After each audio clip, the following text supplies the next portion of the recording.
Hello, welcome back, and a few more in the room. So I think a few more heads have obviously sobered up. The coffee has opened up now as well, thank goodness. I was trying to get a coffee at 8:30 this morning, and there was no coffee to be seen anywhere. One of the challenges, we had one or two complaints yesterday, actually. I have to say, there were a couple of complaints about people saying they couldn't get into certain rooms. Rooms 2, 3, and 4 at certain points were full. Do not worry, you can catch up on the videos, which will be available 48 hours after the end of Radio Days, and you'll be able to watch for free for 30 days afterwards. So if you couldn't get into a room yesterday, or maybe you missed something brilliant because you're going to something else that was brilliant, it's always the dilemma, those will be available to everybody as a registered delegate 48 hours from tomorrow, and then for 30 days. Now, this next session I think is very exciting. When I was at Radio 1, it was very difficult if you were a young presenter to get into Radio 1. It was almost impossible, but the current head of Radio 1, Aled, who's going to join us in a second, has done an amazing job to give new people a chance to be on Radio 1, and as a consequence, brought in a whole load of new talent. To tell you more, please welcome the head of Radio 1, here's Aled.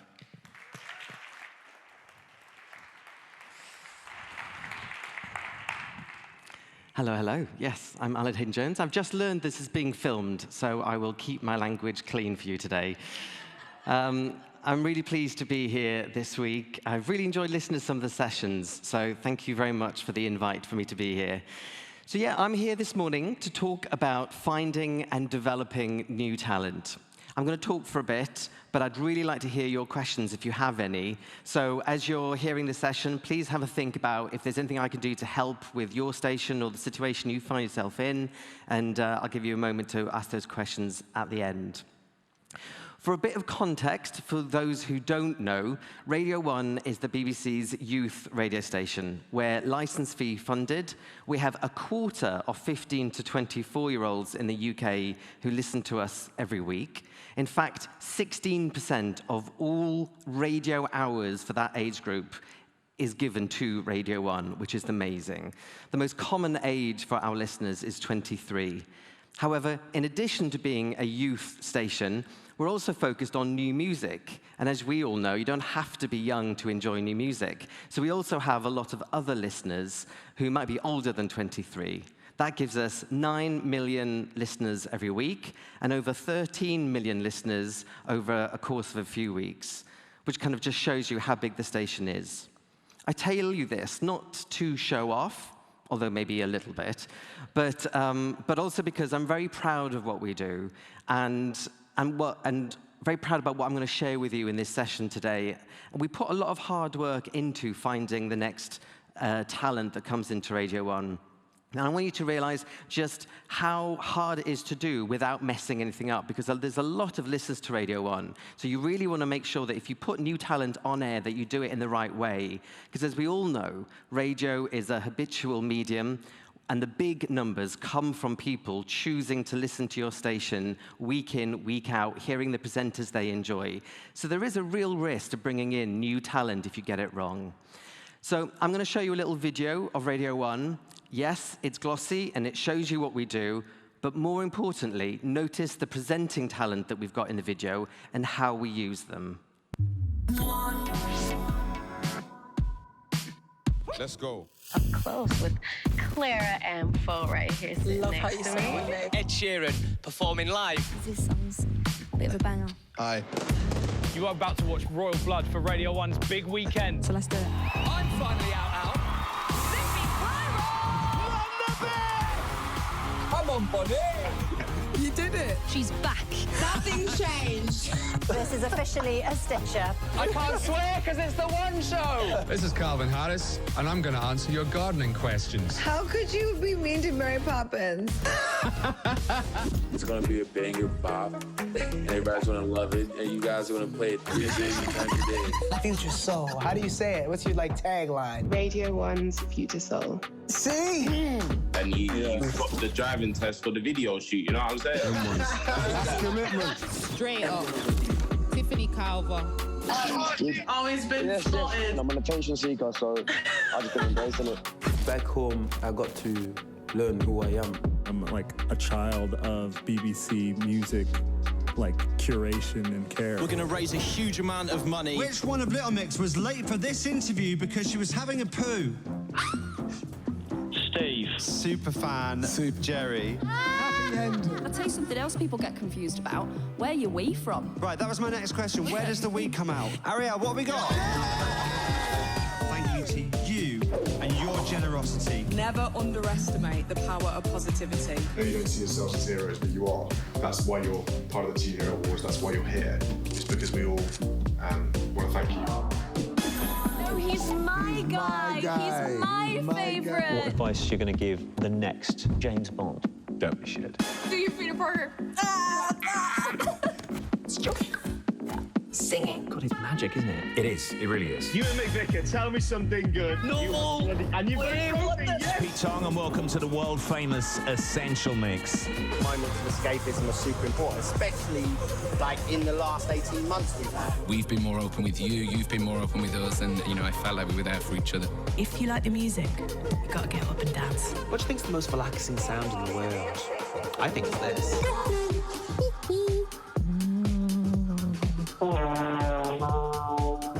Marvelous. You was eating some beans, Lewis. I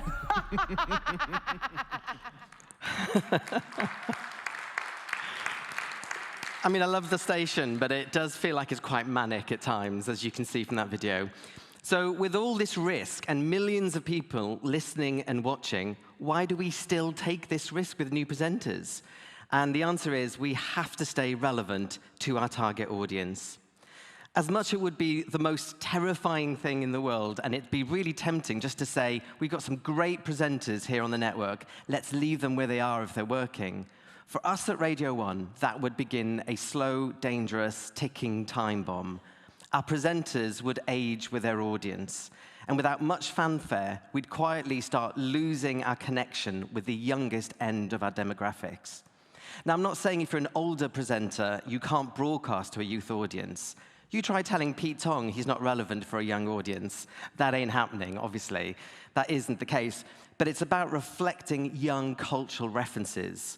And on the whole, the heartbeat of Radio 1 is always about new. It's easiest to do with new presenters. So that's why Radio 1 is about new music, new artists, and new presenters.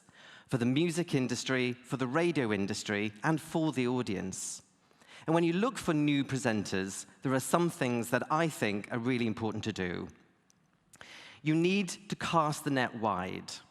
Up to a few years ago, as you heard earlier, to be a presenter on Radio 1, ultimately, you needed to know the boss's email address. You need to either know someone in the BBC or at Radio 1. You might need to move to London to get to know the station, or you'll send your demo through the post. While on the one hand, you could argue that with only 30 presenters on Radio 1, if you want to be one of them, you should have to work hard to get there, and I get that. But on the other hand, the BBC and the audience will miss out if I adopted a passive, let's see who comes to me approach. I want the best presenter on air, not the pushiest, not the most resourceful. And the only way for me to find the best presenter is to cast that net out wide. My team at Radio 1 have developed a presenter uploader, which we host on the BBC website.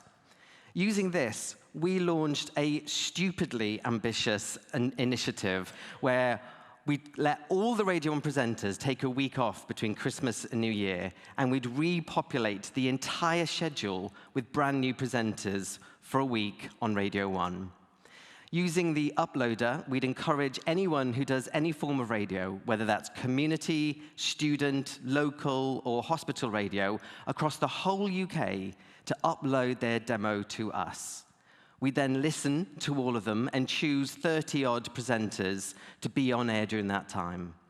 We had 1,500 demos for 3 years, each year, and we listened to them all. It's a lot, actually. And as I was pulling this presentation together, I kind of realized how big a job it was. And I really need to be a little bit more grateful to the team when I go back to London, and I promise I will be, because it really is quite huge what we have achieved. The uploader was really helpful for me because after listening to a demo, I could tag it with my thoughts and notes. I could read my colleagues' thoughts and notes, and then I could move that demo to a folder that represented the different shows on Radio 1. And to help with data protection, those teams who work on those shows would only have access to the demos in that folder. So the show teams would pick a top 3. They would then send the names back to us, and we'd put all the names together across the schedule. We then take a look at the whole schedule. Up to now, the entire process had been broadly done as a listen only, a sort of The Voice TV show for the radio. And now at this final stage, we'd bring in all the profiles of the people selected and take a look at everything, including, yes, their social media, just to see what kind of people they were, and see what kind of schedule we'd ultimately have after Christmas. We've done it for 3 years now. We've had over 100 new voices on Radio 1 during this period. Here's just a selection of a few. And it's introduced me to so many people and presenters who just simply wouldn't have been on my radar if it wasn't for this uploader.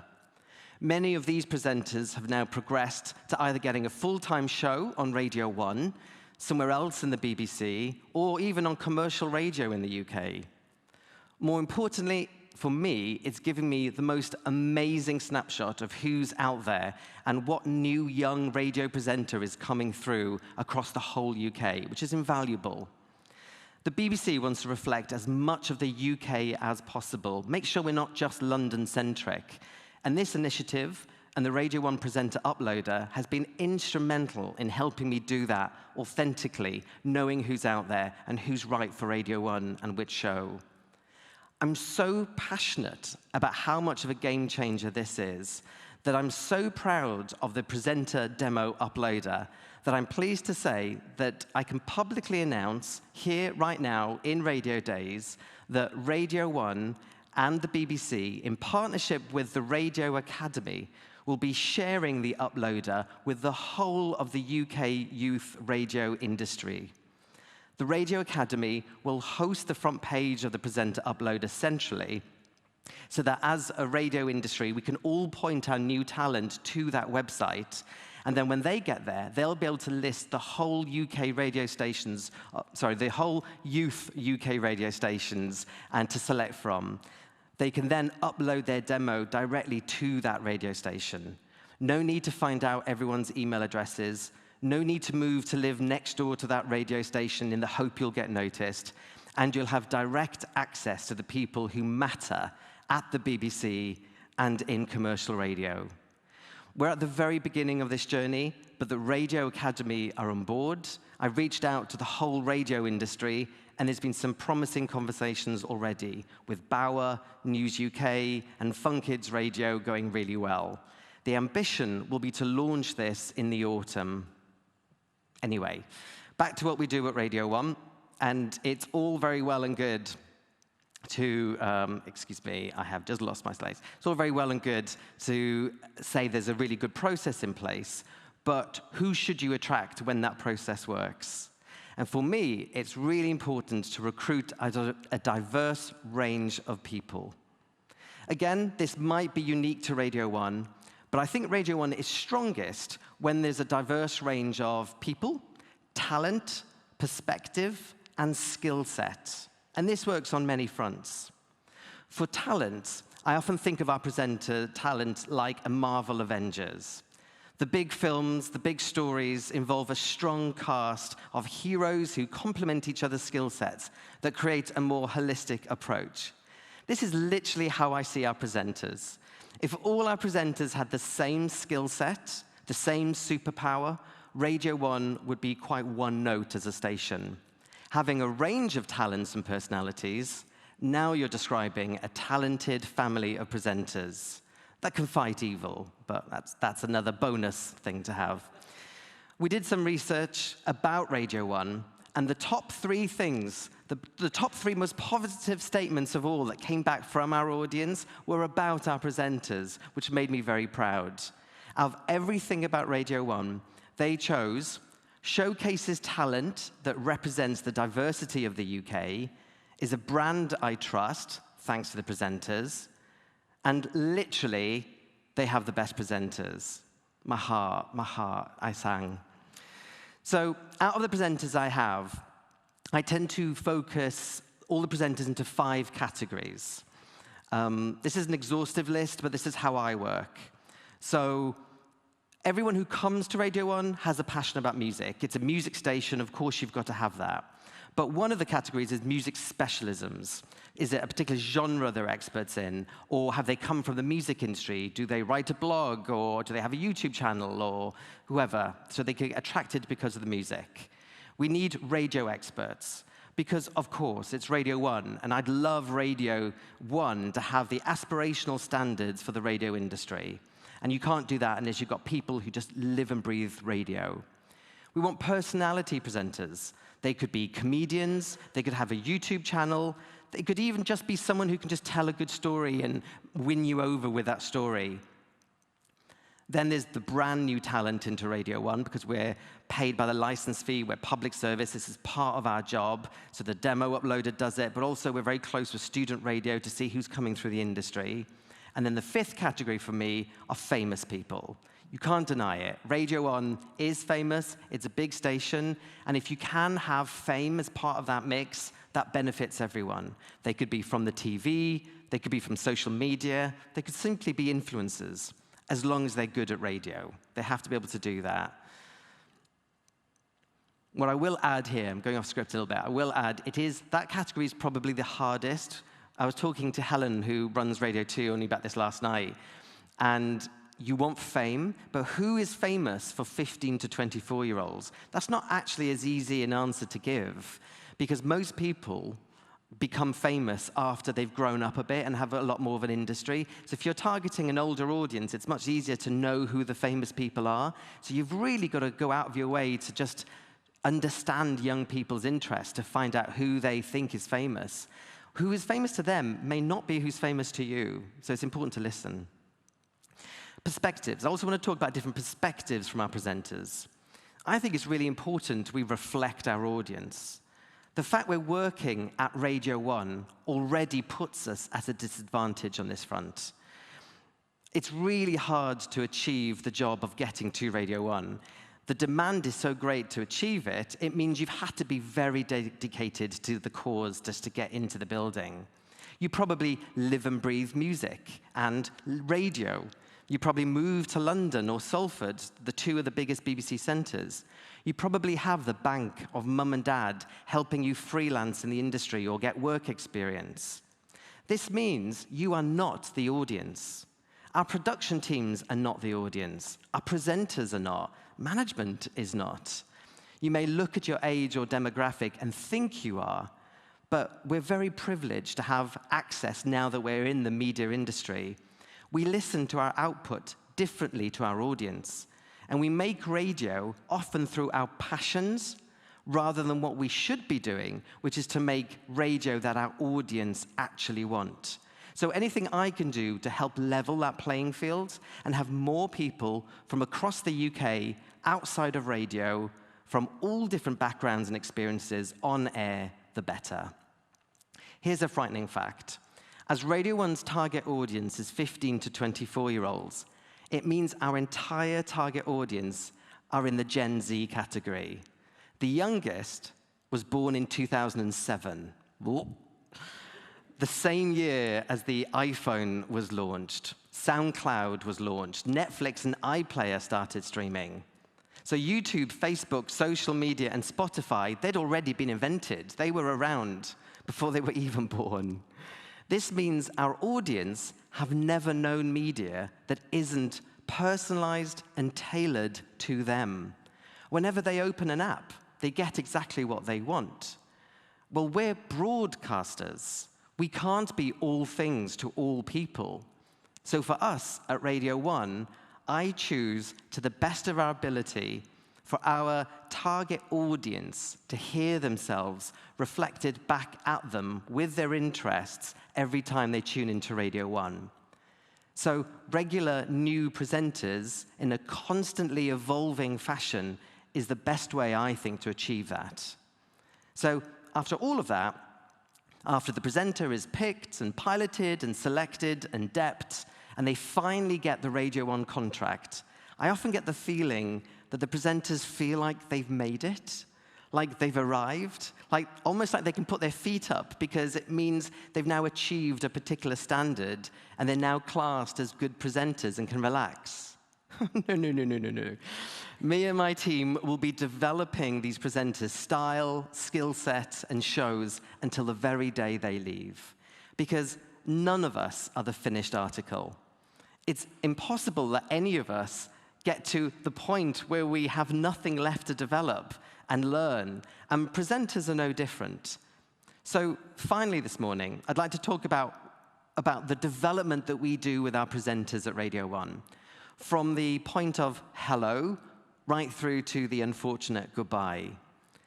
I won't talk about I'm going to talk about the non-Christmas presenter route, because the Christmas presenter route is only open for 3 weeks of the year, and that is what it is.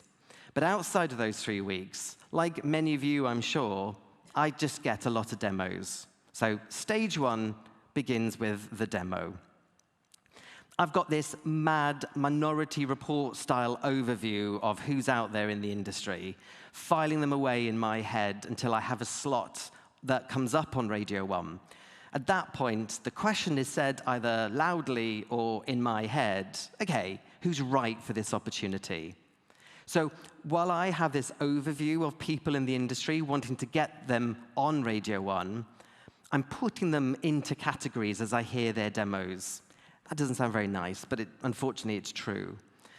It's mainly about those skill sets that I mentioned earlier, but there's also other factors like where they live in the UK, for example.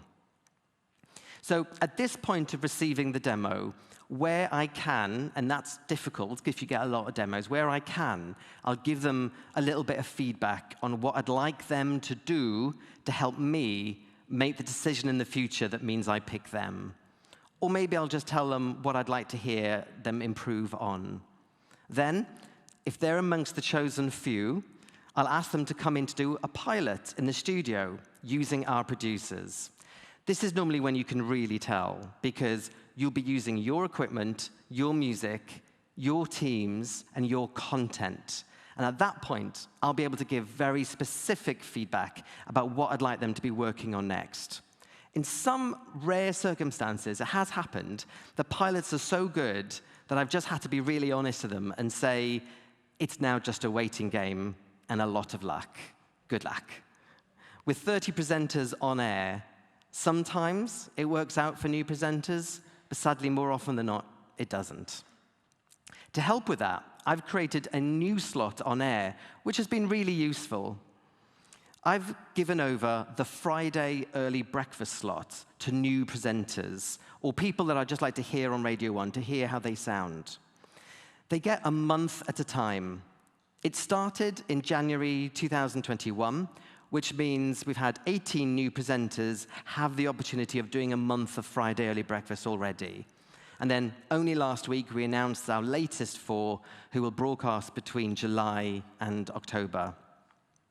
Here again, it's become common language in the station for the whole teams that I work with to just feed back to me about how they find each presenter, how they hear them on air, how they are to work with, or how they are to produce. I love it. We've got a brilliant culture where I'll just get an email, or if I walk past someone in the studio, they'll stop me and say, by the way, that presenter was really good. I really liked how they ... So there's this whole culture at Radio 1 of bringing through new talent. It's really impressive that the presenters buy into this so well.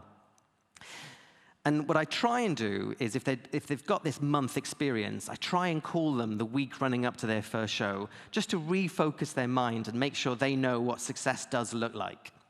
You'd be amazed how many presenters do the Friday, you wouldn't be amazed actually, it's very common, but they do the Friday early breakfast, which is early morning. You're broadcasting to people who've worked overnight, so just want a bit of a companionship, or you're broadcasting to people who've had the alarm just go off and they just started waking up. The last thing you want is lots of things thrown at you. But of course, these new presenters want to show off their skill sets. They want to show me that they can do the drive time show and the breakfast show, and that can be quite a painful listen, so I kind of refocus their minds about what success looks like. And then again, I'll try and call them after the second show just to let them know how I feel it's going, and more importantly, what I'd like them to work on with the remainder of their month, because how they can develop and react to feedback is an important thing that I want to hear. Then when they get through all that, it's possible that they'll get a call for DEPS, which is the next stage, which means they get to fill in for one of the 30 presenters at Radio 1 if someone goes on a holiday or isn't around for a bit.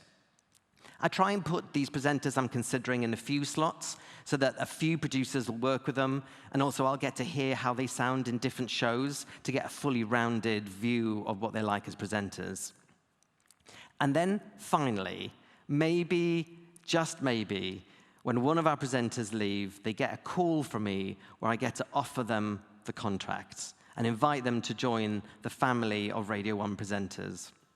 But even then, as I said a moment ago, I'll put a monthly routine in with that presenter, discuss how they're progressing, and we have a quarterly listening session with the entire team to listen back to the show, where I'll suggest areas that they could work on to grow and improve the presenter, but also the show. So the process of development never stops at Radio 1. The audience never stops adapting and changing, so the station should never stop adapting and changing. So it's essential that presenters, as well as our production teams and management, don't either. Otherwise, we really don't have a chance of retaining our young audience's attention over the next few years. In the UK, during the pandemic, streaming services achieved 100% saturation of our youngest listeners' phones. 100%. I actually find this exciting because it means we're now potentially able to see the percentage that radio will take of the share of year for young people going forward into the future. It's no longer this mystery stage that we're going to get to at some point. We're there now. And my hope is that we're now going to settle around this percentage now with all the phones having access to these streaming sites. If that's 76% of the youngest adults listening weekly to radio, as it is in the UK right now, then that's great. I'll be fighting the good fight for youth radio in the UK with BBC Radio 1. I know many of my colleagues across the EBU in youth public service stations will be doing the same in Europe. In fact, I've invited those stations and the heads of those stations to the BBC in London in June for us all to focus on the challenges and what we're all doing so we can share best practice. I am so pleased and proud that we are discovering the new young talent who'll be helping me keep our listeners into the future informed, educated, and entertained. I hope my presentation has helped in some way to encourage you to do the same and take the difficult steps with the next generation of young presenters. If you have any questions, I'd love to hear them. Thank you.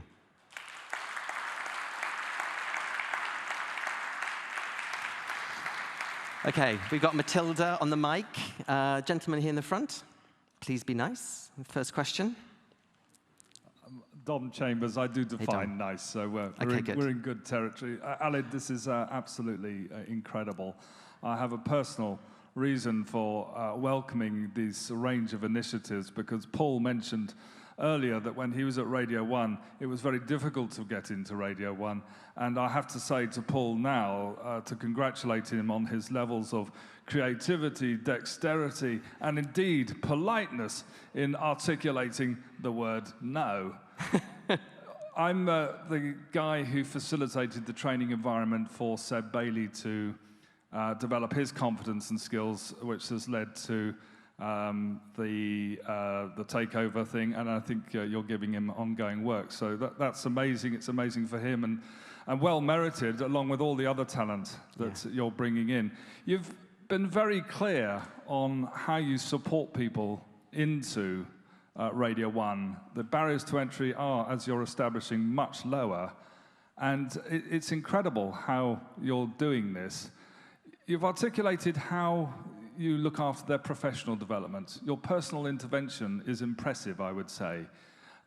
Is it important to you and do you feel any sense of responsibility about their personal development? I'm thinking, and moving away from Seb, I hasten to add, but is there any, I mean, if I got a gig at Radio 1 in my early 20s, I think it might have turned my head. I mean, is there any sense that you feel the need to put support systems around people's personal development as they're coming into your family, as it were?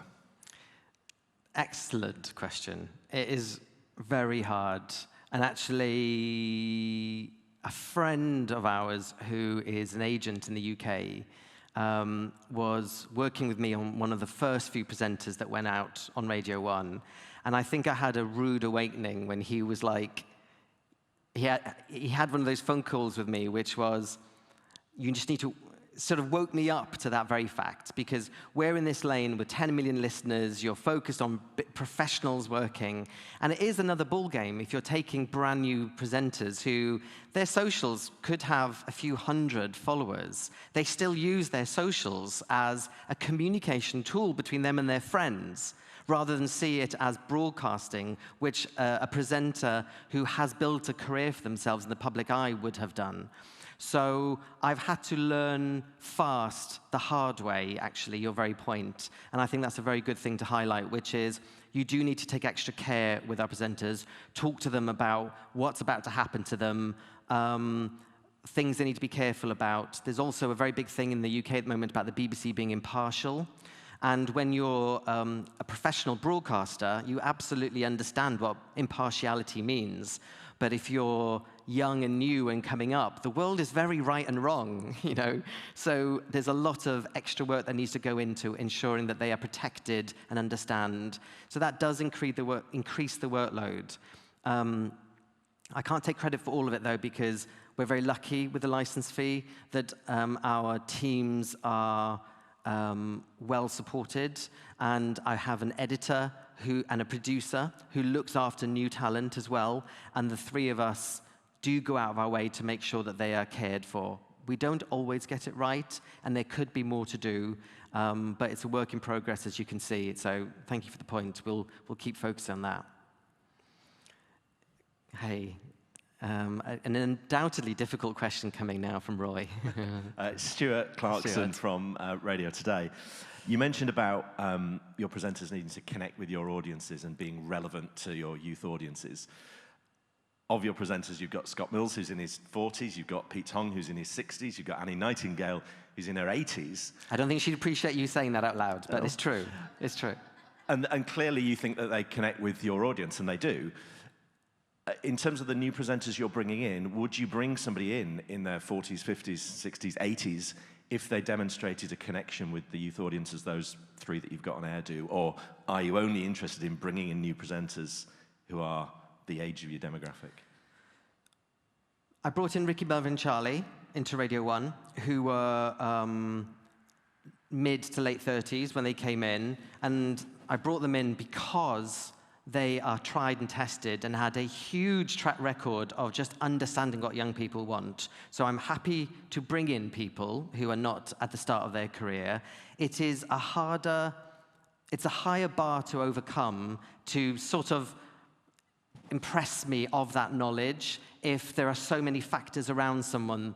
You know, it's just influential that you would be like, even when it comes to music artists, it's probably easier for artists who are younger to start their careers with Radio 1. And the older artists we have are heritage artists who are constantly proving that they are relevant for a young audience. So I think it's a little bit human nature for us to be focused on younger, but through the Christmas, because it's a blind listen, we have had older presenters on air during the Christmas period. So we don't discriminate, we don't stop, we don't, you know, we would, because we're the BBC, we would be saying on the terms and conditions, if you're over a certain age, don't bother. So the fact that that isn't there means that we do take everyone. But I would say it is a fair question that it's a higher bar to overcome to prove that you have the cultural references that a 25-year-old would annoyingly have without even realizing it.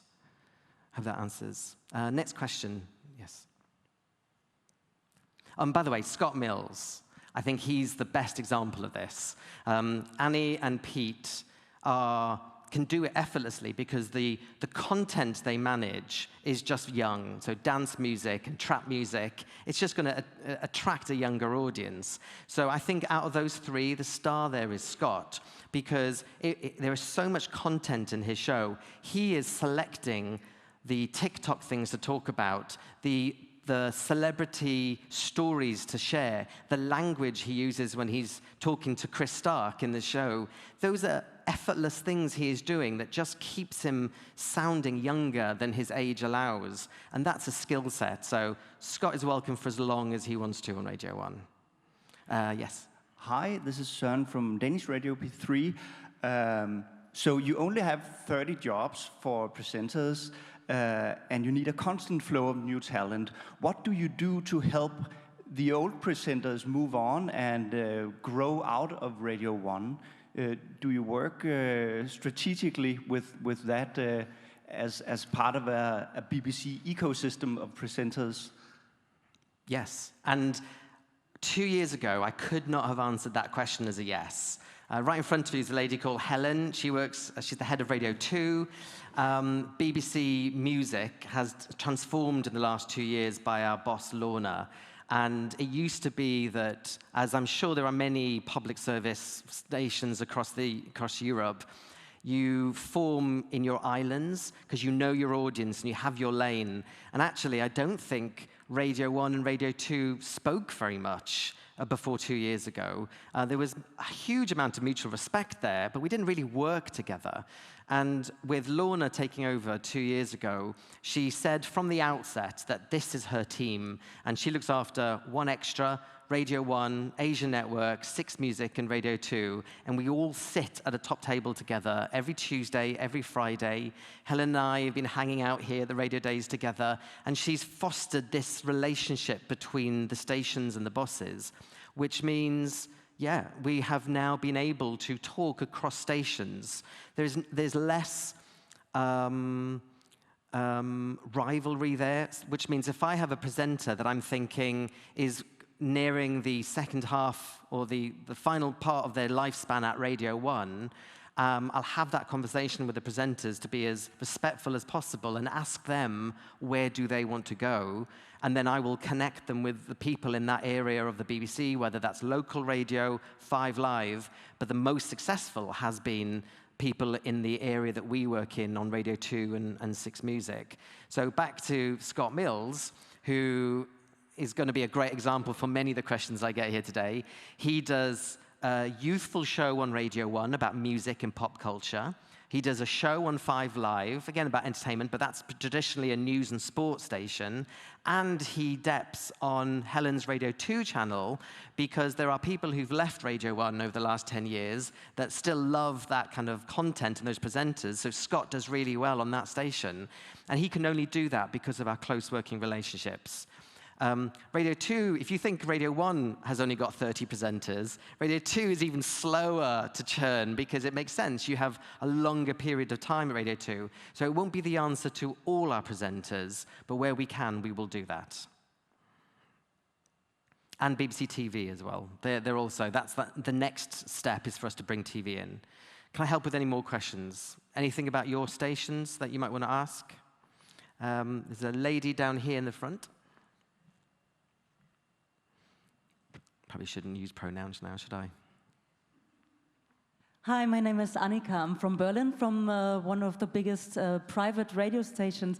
And in our case, it's the other way around because my radio station, Berliner Rundfunk, 91.4 it's called, we play more or less oldie music, so 80s, 70s. But of course, we don't want to die out, so we recruit young talent too, and we got some quite good new voices.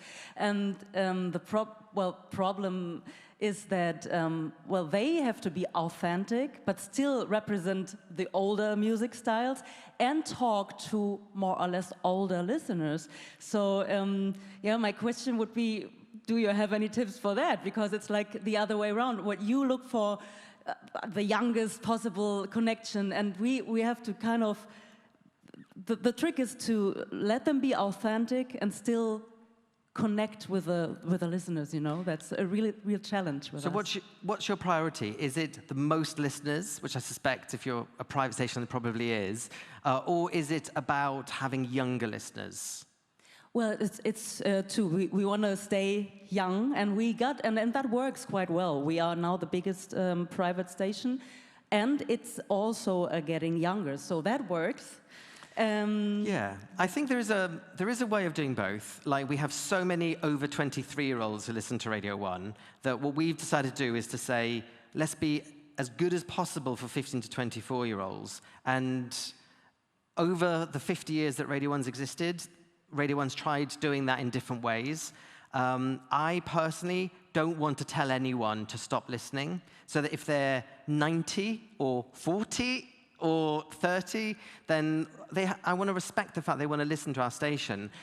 So they are welcome. And I think actually for us, knowing new music is something that a lot of people like doing to stay feeling relevant or maybe young, and they're welcome to do that. Perhaps in your case, the nostalgia that will come from the music is relevant to a younger audience as well as an old, especially as these days with streaming, we've discovered that young people, there isn't this warfare of the generations like there would have been when I was little. It's not like, oh God, you listen to dad music, you're not cool. And actually families now enjoy music together and discover music together. So you can probably benefit from that quite a lot. You have your core audience, all your references are aimed at, but you're going to have your older because they are loyal to you, and you might pick up new audiences who go, oh, this is right for me.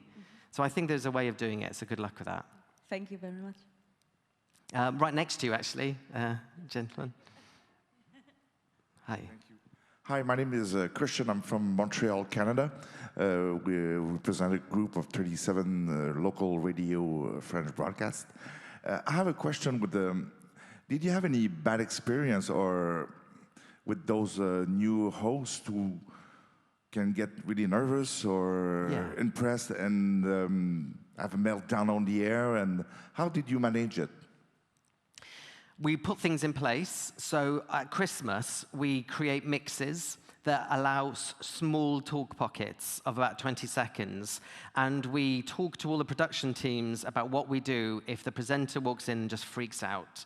And we decided that the producer could press play on that mix, and bar the 20 seconds of instrumental that will happen, the next mix could then come in. So if the worst case happens, and it did happen, that someone was like, oh my God, I can't do this, then the radio will just continue. And the production team were told ahead of time to focus on them, to make sure they were looked after, rather than what we can sometimes do quite brutally, which is the show must go on. You know, it's all about the radio, and so you have to take a bit more care. And then, again, it's just the knowledge of that, just the acknowledgement of talking through. I say to some of the presenters when I call them up, just know what you would do if you were to freak out. Just asking them to think that through, like, do they have a favorite thing they want to bring in with them? Do they have a phone number that they can phone at 6 a.m.? Who will be up listening that you could call? Or what would you do? Would you like to script everything out? Would you like to have bullet points? Would you like to have the producer talk to you about what's about to happen in the next link? And just encourage them to not wait until the show happens before they find themselves presented in that situation. Does that help? Yes. Okay, great. Thank you. I feel as though we have time for one more. At the back, we're going to make Matilda run before I think my session's coming to an end.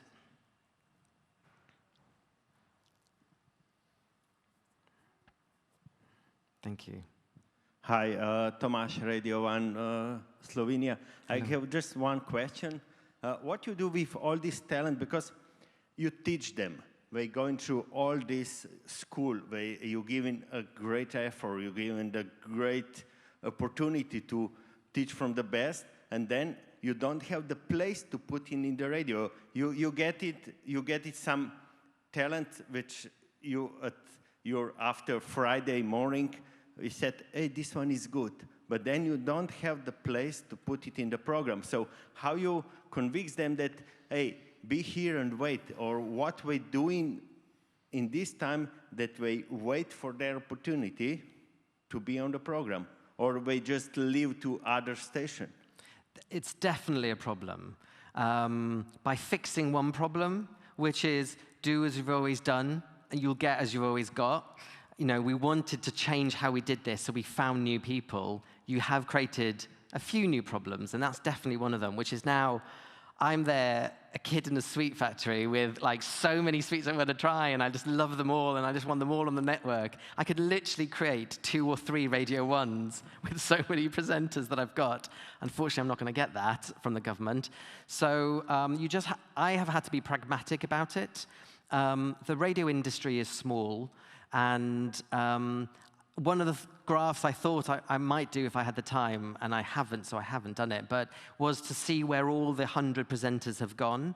And actually, I'm really proud. I really love the fact that technically our rivals have taken some of our presenters. It's such a small radio industry, even in the UK. It must be the case for all the countries here today, that actually, and we're the BBC, so we're license fee, so it's slightly different.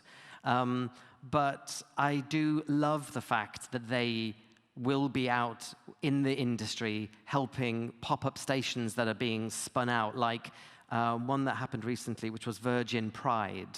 There aren't many, there's a lot of gay people in the industry, but there's not many BTQ people in the industry. And actually, our initiative had found a lot of presenters who identified that way. So when this station launched, a lot of those presenters made it on air. And I love that. The difficulty for me is if I really want them, then A, I have to move faster on Radio 1 to make space for them. But then also it's a conversation. And there have been a few conversations where I've said, I can't afford to give you golden handcuffs. I can't pay you if you're not on the radio because it's license fee. So I've got to be very careful about that. But Radio 1, I'm so fortunate, is such a prize that if I let someone know that they're on my mind and I see a spot for them very soon, they have waited for me, which is very lucky. I'm very privileged in that way. But I think that's the best I can do, if I'm honest. But I love the question. Thank you very much. And I feel you've got on your feet, which means my time is up. I will just leave this up there. If you need anything, please stop me outside with any more questions, or you can tweet me at AHJ. Thanks, everyone. Brilliant. Thank you, Alex. Absolutely brilliant. Very quick question. I'm very grateful to Dom for his comment about me saying no nicely. I was at the Sony Radio Awards one year, and this presenter came up to me, gave me this huge hug, big kiss on the lips, and said, thank you for turning me down when I was at GWR, and that was Scott Mills. So it clearly is true. In 20 minutes' time, Heather Small from M People will be on this stage. We've got cinnamon buns or some healthy cakes and coffee. Have a nice break.